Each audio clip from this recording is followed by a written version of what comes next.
Esta noite, tudo mudou. 2.000 drones iranianos sobre Tel Aviv, mísseis inesperados e a força mais poderosa do mundo recuando em silêncio. O que aconteceu aqui redefine o poder no Oriente Médio, e ninguém está preparado para isso. A noite que acaba de passar será analisada por gerações em academias militares, não apenas pela magnitude da destruição, mas pelo que ela expôs, o verdadeiro equilíbrio de poder no século XXI. No decorrer de apenas 6 horas, aproximadamente 2.000 drones suicidas iranianos transformaram o céu sobre Tel Aviv em um cenário de combustão constante.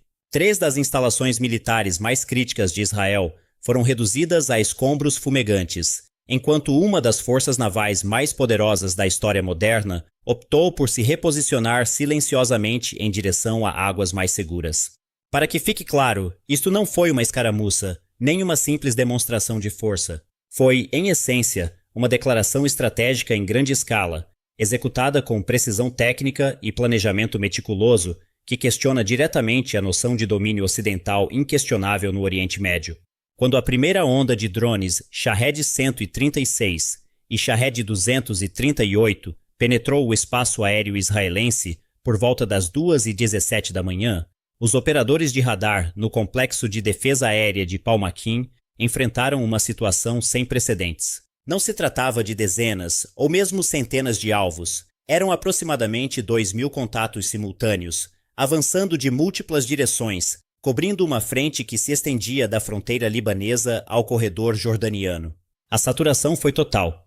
Sistemas projetados para gerenciar ataques simultâneos de 60 a 80 alvos foram forçados a operar muito além de seus limites teóricos. Os algoritmos começaram a falhar.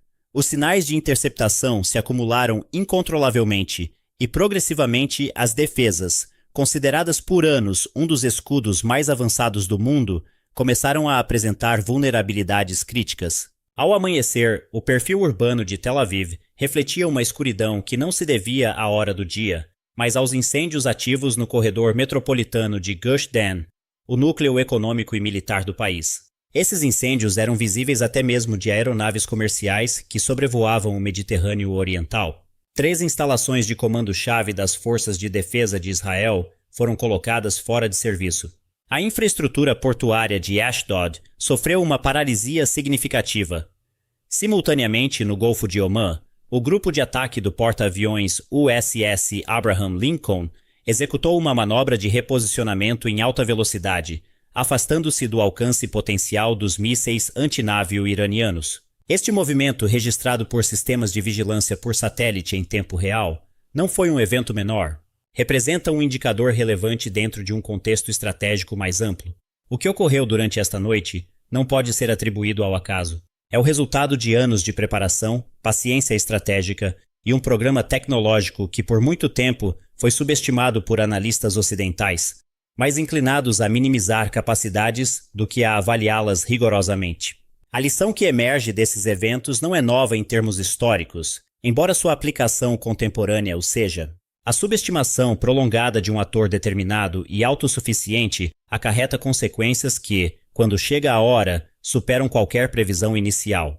Antes de analisar em profundidade os aspectos táticos, tecnológicos e geopolíticos do que aconteceu, incluindo a resposta americana e suas implicações para o equilíbrio regional, é essencial fazer a pergunta central: estamos diante de um ponto de virada definitivo na estrutura de poder do Oriente Médio? Esse é o debate que atualmente se desenrola com discrição em gabinetes governamentais e centros de análise estratégica ao redor do mundo.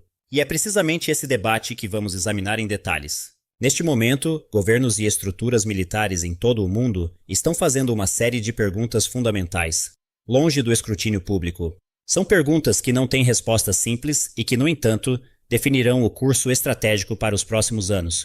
Como é possível que aproximadamente 2.000 drones conseguiram saturar um sistema defensivo cujo custo operacional anual ultrapassa os 3 bilhões de dólares? O que o padrão dos alvos selecionados revela sobre as verdadeiras intenções estratégicas de Teherã? E por que aquela que ainda é a força naval mais poderosa do planeta optou por se retirar em vez de intervir diretamente? Além disso, que impacto essa decisão tem na credibilidade internacional dos Estados Unidos e na confiança de seus aliados? E quando a fumaça e a confusão inicial finalmente se dissiparem, quem realmente detém o controle efetivo no Oriente Médio? Quais são as implicações práticas de um cenário em que a superioridade aérea dos Estados Unidos não é mais um fator decisivo? As respostas a essas perguntas são, sem dúvida, mais importantes do que as manchetes sugerem. Vale a pena insistir em um ponto-chave. O que aconteceu durante esta noite não é notável apenas pela escala dos danos. Sua importância reside no que revela sobre o equilíbrio de poder contemporâneo. Em um período de 6 horas, o uso massivo de drones transformou o espaço aéreo sobre Tel Aviv em um ambiente operacional de alta intensidade, afetando diretamente infraestruturas militares críticas e forçando decisões estratégicas de grande consequência. Não foi um incidente isolado ou uma reação improvisada. Foi uma operação estruturada cuja natureza e execução transmitem uma mensagem inequívoca. O modelo de domínio inquestionável na região está sendo submetido a uma pressão sem precedentes. Quando a primeira onda de drones Shahed penetrou o espaço aéreo israelense por volta das 2h17 da manhã, os operadores do sistema de defesa aérea enfrentaram um cenário que sobrecarregou qualquer previsão doutrinária. Não estamos falando de um volume alto em termos convencionais, mas de saturação absoluta. Milhares de alvos simultâneos se aproximando de múltiplas direções. Os sistemas projetados para gerenciar dezenas de ameaças em paralelo foram forçados a operar muito além de suas capacidades. O resultado foi previsível do ponto de vista técnico: sobrecarga de processamento, acúmulo de decisões de interceptação e, consequentemente, aberturas na cobertura defensiva. Com o passar das horas, o impacto tornou-se visível não apenas em termos militares, mas também em um nível simbólico. A área metropolitana de Gush Dan, o núcleo econômico e estratégico de Israel, registrou incêndios de grande escala visíveis a grande distância. Infraestruturas-chave foram colocadas fora de serviço, enquanto a pressão sobre os sistemas defensivos aumentava constantemente.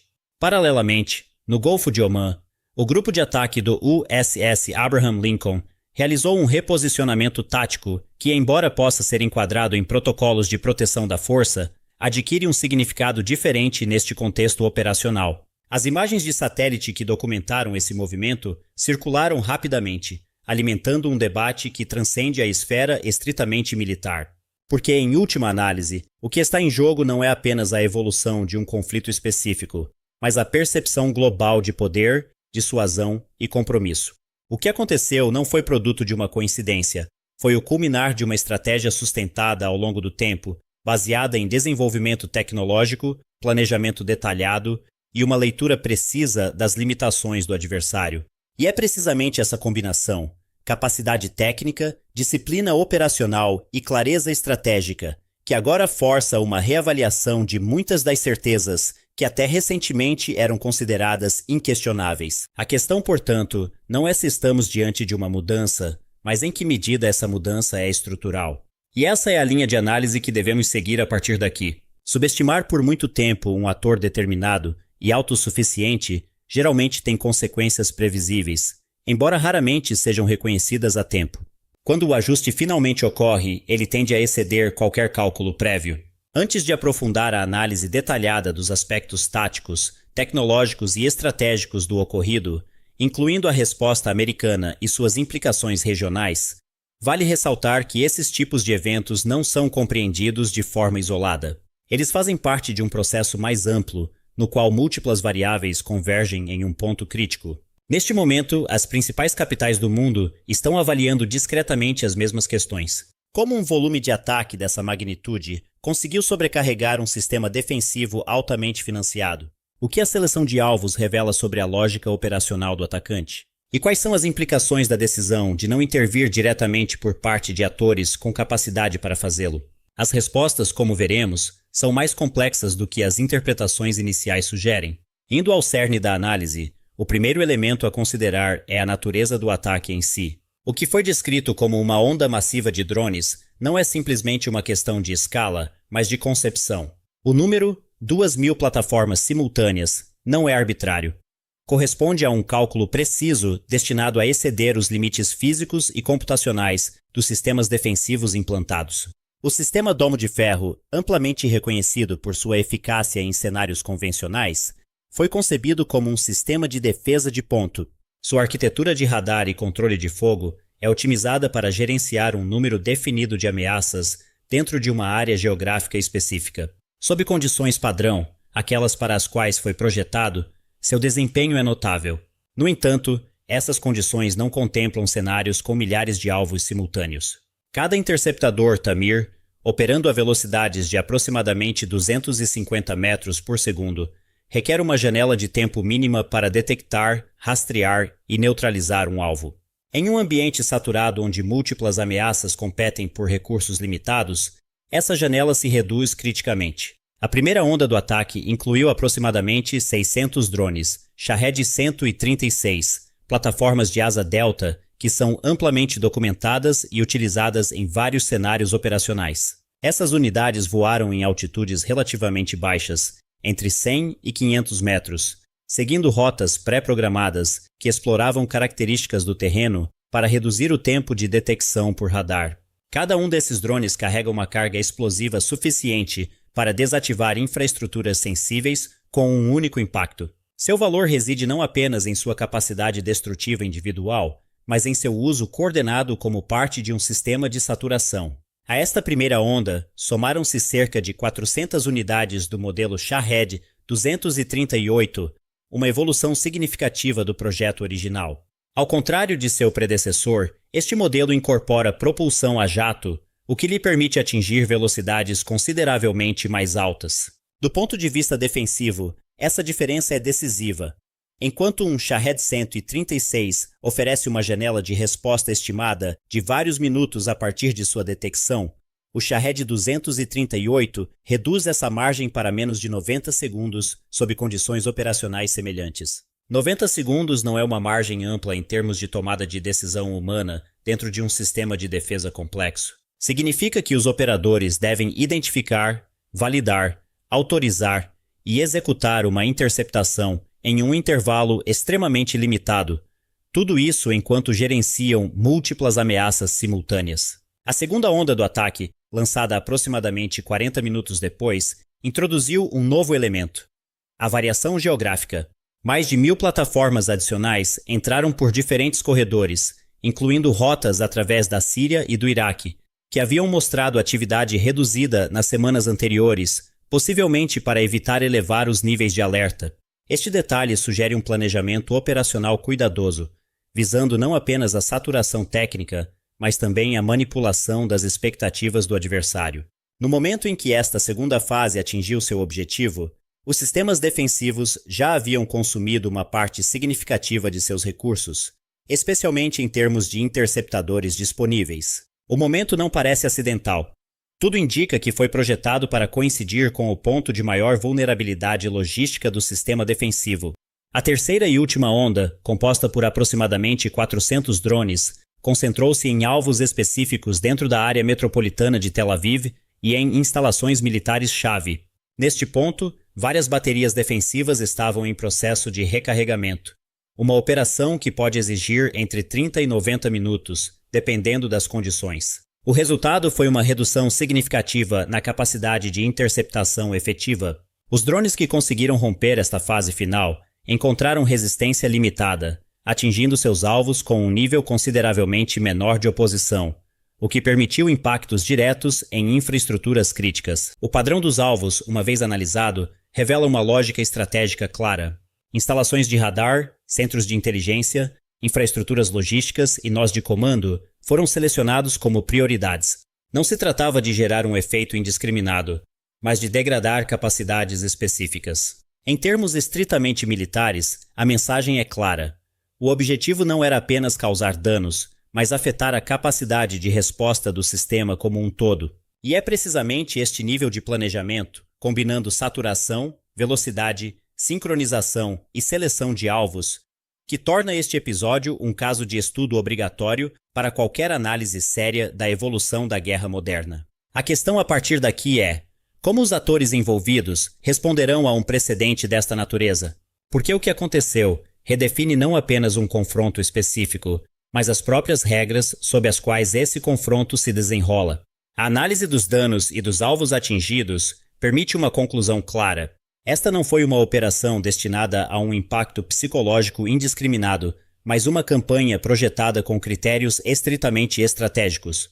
Cada alvo selecionado cumpria uma função específica dentro da arquitetura defensiva, logística ou de comando do sistema israelense.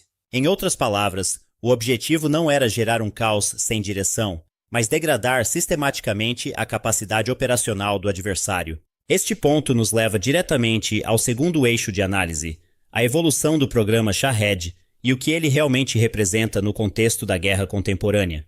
Durante anos, uma parte significativa do establishment de defesa ocidental desconsiderou esses sistemas, rotulando-os como tecnologias rudimentares, versões simplificadas de conceitos já conhecidos e, em última análise, facilmente neutralizáveis por forças com maior sofisticação tecnológica. Essa avaliação, à luz dos eventos recentes, é difícil de sustentar. O que emergiu do programa Shahed não é uma cópia imperfeita, mas uma família de sistemas que evoluiu progressivamente, incorporando melhorias baseadas na experiência operacional real. É uma plataforma que, longe de depender de extrema complexidade, aposta na eficiência, escalabilidade e adaptabilidade. O modelo base, o Shahed 136, segue uma lógica de design clara. Simplicidade funcional combinada com eficácia suficiente. Sua estrutura de asa delta, seu sistema de propulsão relativamente econômico e sua navegação baseada em uma combinação de sistemas inerciais e algoritmos de acompanhamento de terreno o tornam uma ferramenta adequada para operações de saturação. O custo unitário estimado, que varia entre 20 mil e 50 mil dólares, não é um detalhe menor. É, na verdade, um elemento central de seu valor estratégico. Contra este custo, cada interceptador Tamir, usado pelo sistema Domo de Ferro, pode ser avaliado em valores semelhantes ou superiores, especialmente considerando a prática comum de lançar mais de um interceptador por alvo para garantir a neutralização. Isso cria uma evidente assimetria econômica. Para cada tentativa de interceptação, o defensor assume um custo que, em muitos casos, iguala ou excede o do sistema ofensivo. Em um cenário de alta intensidade e volume sustentado, essa dinâmica se traduz em um esgotamento acelerado de recursos. Se este modelo for projetado para uma operação com milhares de plataformas, as implicações são claras. Mesmo com altas taxas de interceptação, o sistema defensivo enfrenta uma pressão logística e financeira difícil de sustentar a curto prazo. A isso se soma a evolução tecnológica representada pelo Shahed 238, uma variante que introduz melhorias significativas em velocidade e perfil operacional. A incorporação da propulsão a jato não apenas aumenta sua velocidade de deslocamento, mas também reduz efetivamente o tempo disponível para uma resposta defensiva. Da perspectiva do defensor, essa redução na margem de reação altera completamente a dinâmica do engajamento. Menos tempo significa mais pressão sobre os sistemas automatizados e sobre os operadores humanos encarregados de tomar decisões críticas em questão de segundos. Outro aspecto relevante é a redução relativa da assinatura de radar nessas versões mais avançadas, o que complica ainda mais sua detecção precoce e, por extensão, sua neutralização eficaz. No entanto, além das características individuais de cada plataforma, o elemento verdadeiramente determinante nesta operação foi a capacidade de coordenação. Gerenciar milhares de sistemas autônomos distribuídos em diferentes eixos de ataque e sincronizados em múltiplas fases temporais não é um desafio pequeno. Requer uma infraestrutura de planejamento, controle e comunicações, que vai além do que era publicamente atribuído a esses tipos de programas até recentemente. A sincronização entre as ondas, especialmente em relação aos ciclos de recarregamento dos sistemas defensivos do adversário, sugere um nível detalhado de conhecimento do funcionamento interno desses sistemas. Isso introduz uma dimensão adicional à análise. Não estamos apenas diante de uma capacidade tecnológica, mas também de um profundo entendimento do ambiente operacional do adversário. Em relação à navegação, uma das suposições mais difundidas no planejamento ocidental era a eficácia das medidas de interferência, particularmente o bloqueio de sinais de GPS. Sob essa premissa, esperava-se que a degradação do sinal afetasse significativamente a precisão dos sistemas não tripulados. Os resultados observados indicam que essa expectativa não foi totalmente atendida. A combinação de sistemas de navegação inercial, algoritmos de estimativa de trajetória e, em alguns casos, técnicas de orientação terminal baseadas em referência visual ou de radar, permitiu a manutenção de níveis consideráveis de precisão, mesmo em ambientes de interferência ativa. Isso levanta questões sobre a eficácia de certas contramedidas, consideradas padrão, e força um repensar de seu papel em cenários futuros. Finalmente, é importante considerar o contexto em que este programa foi desenvolvido. Por décadas, o desenvolvimento tecnológico nesta área foi condicionado por um ambiente de sanções, restrições comerciais e acesso limitado.